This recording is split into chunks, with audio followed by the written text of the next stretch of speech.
Senang sekali kalau hari ini Cici Vita bisa bersama-sama dengan kalian. Kita akan sama-sama memuji dan memuliakan dan juga mendengarkan firman Tuhan. Pokoknya hari ini kita akan menyenangkan hati Tuhan.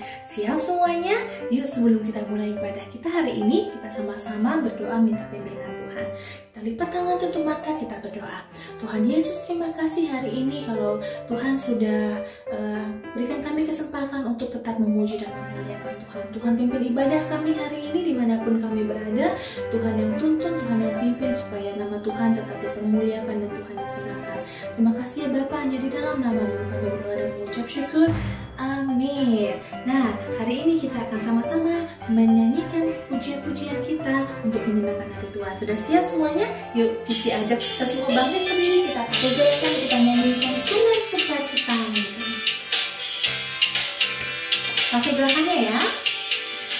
Sungai sukacitamu mengalir dalamku. Oh yes, yes, yes, yes. Angin sukacitamu melimpah dalamku.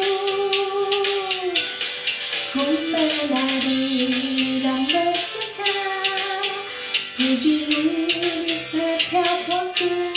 Sebab sungai sukacitamu ada dalamku.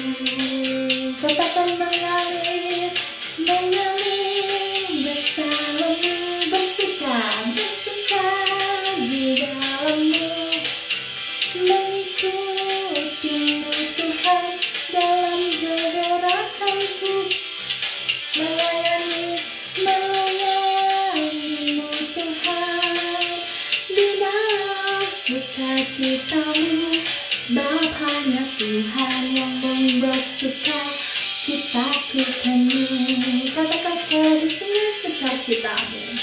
Sungai sukacitamu mengalir dalamku. Oh yes, yes, yes, yes. Angin sukacitamu melimpah dalamku.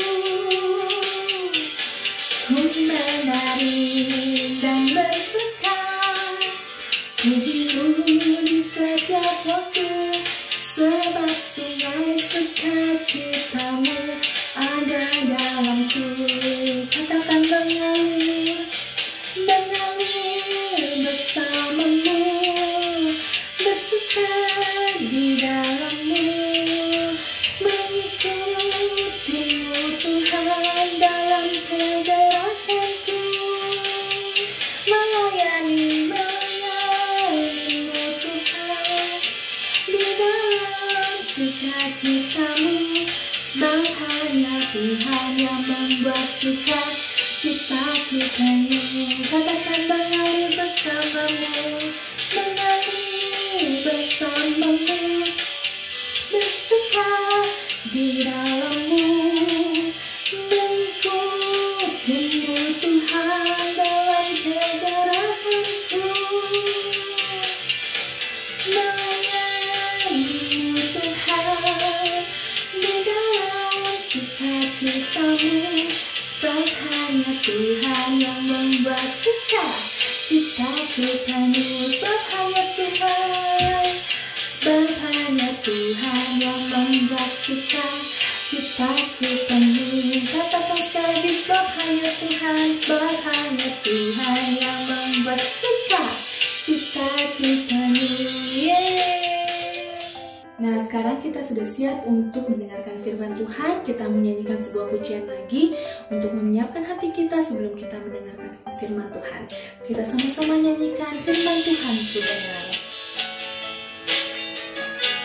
Firman Tuhan ku dengar. Yesus.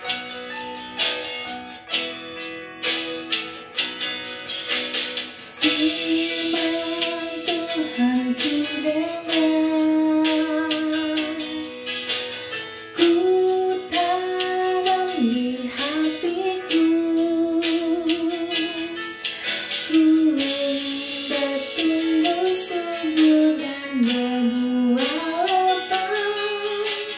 Yesus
sama-sama tutup mata, kita lipat tangannya, kita berdoa.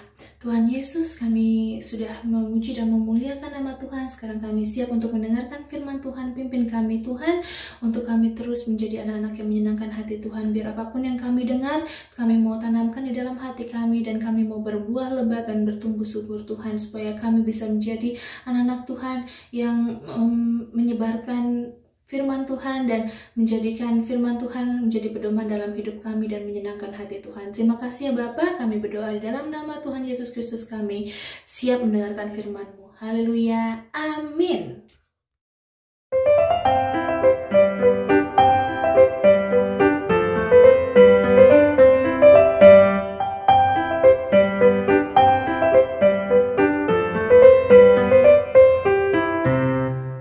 Nah adik-adik, sekarang tiba saatnya untuk kita sama-sama mendengarkan firman Tuhan.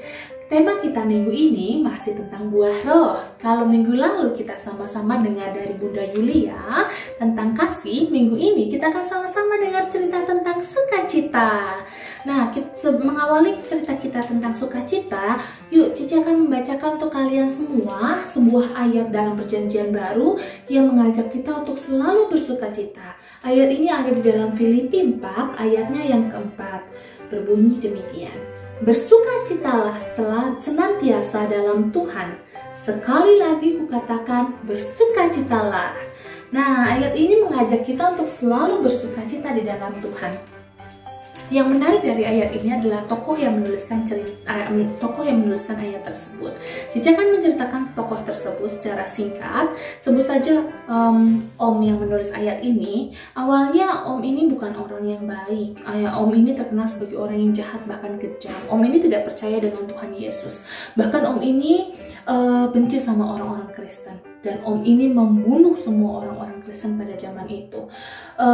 Gak peduli laki-laki, perempuan, anak kecil, orang dewasa, orang tua. Kalau mereka Kristen dibunuhlah sama Om ini. Sampai akhirnya Om ini mengalami perjumpaan dengan Yesus. Perjumpaan dengan Yesus ini merubah hidup Om ini. Om ini berubah menjadi orang yang sangat cinta Tuhan Yesus. Yang tadi dia benci sama orang Kristen, bahkan dia sekarang jadi orang yang cinta sama Tuhan Yesus. Pasti kalian tahu siapa kan? Nah, Om ini adalah Om Saulus ketika dia masih hidup dengan kebencian dengan orang Kristen, tidak mengenal Kristus. Tapi ketika perjumpaan dengan Kristus mengubah hidupnya menjadi cinta Yesus, dia pun berubah namanya menjadi Om Paulus. Nah, ayat di Filipi yang kita baca tadi, Filipi ini ditulis oleh Om Paulus. Nah, bisa dikatakan bahwa kitab Filipi ini punya tema sukacita. Kira-kira bagaimana keadaan Om Paulus ya sampai Om Paulus ini banyak menulis surat tentang sukacita dan mengajak orang lain untuk terus bersukacita. Ternyata Om Paulus ini setelah dia berubah, banyak orang yang tidak suka sama Om Paulus ini, sampai akhirnya Om Paulus ini dimasukkan ke dalam penjara. Nah, yang hebatnya meskipun di dalam penjara, Om Paulus ini tetap bersukacita. Makanya dia menulis surat-surat pada jemaat di Filipi untuk selalu bersukacita di dalam Tuhan. Wah, luar biasa ya. Apa rahasianya Om Paulus selalu bersukacita ya? Ternyata rahasia Om Paulus selalu bersukacita karena Om Paulus punya sukacita yang dari Tuhan. Om Paulus percaya bahwa Yesus adalah juru selamat dan Yesus sudah hadir ke dunia untuk mati di kayu salib menebus dosa kita semua. Itu adalah sukacita terbesar semua orang Kristen. Jadi kalau kita percaya Yesus dan kita sayang Yesus, kita cinta Yesus, kita punya sukacita itu di dalam hati kita, di dalam hidup kita. Dan sukacita itu tidak dipengaruhi oleh kehidupan kita di luar. Seperti Om Paulus, meskipun di dalam penjara, Om Paulus ini tetap cinta dan tetap cinta Yesus, tetap bersukacita. Nah, seperti kehidupan kita juga. Nggak selalu kehidupan kita ini kita merasa senang-senang saja, benar. Kadang-kadang kita juga menghadapi sebuah masalah. Contohnya saat ini masalahnya dihadapi oleh semua orang, yaitu dalam kehidupan kita sekarang ini di tengah-tengah pandemi. Nah, mungkin kalian adik-adik biasanya ke sekolah, ketemu teman-teman, ada guru-guru, bahagia bisa pergi jalan-jalan ke mall mungkin. Tapi semenjak ada pandemik ini, kita harus tetap tinggal di rumah, bahkan cuma online learning, nggak bisa ketemu teman-teman, nggak bisa ketemu saudara-saudara, nggak bisa pergi jalan-jalan. Nah, kalau kalian punya sukacita dari Tuhan, meskipun keadaan di sekitar kita kurang baik, kita tuh tetap bersukacita. Kita tidak marah-marah, kita tidak merasa sedih terlalu lama, tapi kita tetap bersuka cita karena sukacita kita berasal dari Yesus. Nah, sebagai anak-anak Kristen juga kita harus berbuah seperti lagu yang kita tadi sudah nyanyikan kan, kita berbuah. Nah, kita sudah dapat sukacita itu, sukacita dalam hidup kita juga bisa jadi pembawa sukacita. Nah, ada hubungannya dengan cerita minggu lalu. Nah, Cici sudah lihat video yang kalian buat. Wow, Cici senang sekali. Ada beberapa yang membuat video tentang membantu mama di rumah, mencuci piring, ada yang membereskan tempat tidurnya sendiri. Wah, kalian melakukan itu karena kasih ya, buah roh ada kasih, kalian mengasihi mama, karena kalian mengasihi Yesus, kalian mengasihi mama, mengasihi papa, membantu papa, mengasihi orang-orang, membantu orang-orang. Tahu nggak, dengan kalian mengasihi mengasihi Yesus, terus kalian mengasihi orang lain, kalian sudah menjadi pembawa sukacita. Kenapa? Coba pikir, kalau mama dibantuin sama kalian, apa yang dirasakan mama? Pasti mama bahagia kan? Aduh, bahagia sekali punya anak yang luar biasa, anaknya baik, anaknya rajin, mau bantu orang tua. Pasti mama bersuka cita. Ada sukacita juga buat papa, ada sukacita buat orang-orang yang kalian tolong, yang kalian kasihi. Nah, kalian sudah jadi pembawa sukacita juga, karena kalian juga sudah punya sukacita kan? Nah, itulah kalau kita orang Kristen, kalau kita cinta Yesus, adik-adik juga pasti sanggup untuk mengasihi orang lain dan menjadi pembawa sukacita buat orang lain, karena hidup kita sudah dipenuhi oleh kasih dan sukacita dari Tuhan Yesus. Nah, selain itu, yuk kita buka sama-sama dalam ayat Alkitab. Ayat hafalan kita minggu ini ada di dalam 1 Tesalonika 5 ayatnya yang ke-16 sampai 18a. Wah, 3 ayat tapi gampang kok. Itu rahasianya, ada 3 hal. Coba kita lihat ya. 1 Tesalonika 5 ayat 16 sampai 18a. Bersukacitalah senantiasa, tetaplah berdoa, dan mengucap syukurlah dalam segala hal, sebab itulah yang dikehendaki Allah di dalam Kristus Yesus bagi kamu.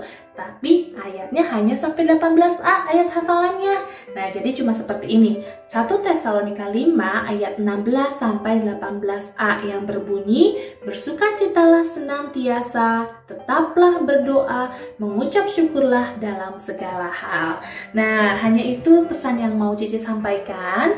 Kita harus bersukacita senantiasa karena kita sudah punya sukacita dari Kristus, dari Yesus. Tetaplah berdoa dan mengucap syukurlah dalam segala hal, karena itu yang Tuhan kehendaki untuk kita lakukan. Nah, sekian cerita untuk minggu ini. Kita akan lanjut di Zoom untuk melakukan aktivitas, kreativitas hari ini. Sampai jumpa. Kita ketemu di Zoom ya. Dah, Tuhan Yesus memberkati.